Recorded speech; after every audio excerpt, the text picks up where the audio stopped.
Chapman here for the official launch of the Four Seasons. Now, if you're wondering what the Four Seasons are, if you just look over my shoulder, this 15-foot sculpture, this beauty is summer. Now, they're dotted around the landscape. They've been designed by artist and film producer Philip Haas. They're going to be here till September, so if you get a chance to come and see them, please do. Welcome to spring.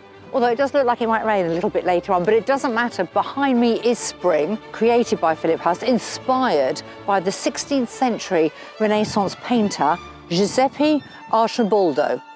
It's not very spring-like today, but this is certainly lifting my spirits, and the others are equally as impressive. So out of the Four Seasons, which sculpture is this one?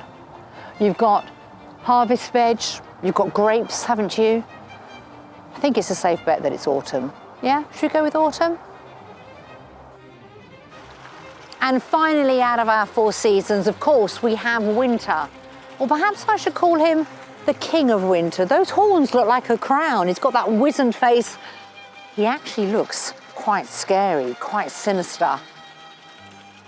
Definitely winter. My name is Philip Haas. I'm the artist behind the Four Seasons.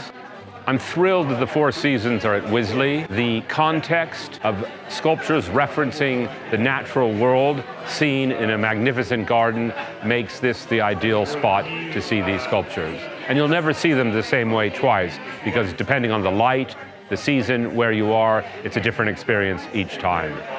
Wisley really is a garden for all year round interest, and no matter what the season, there is always something to see here. So the fact that we have these four heads of extreme proportions, colours, character, they seem so fitting for the garden landscape here.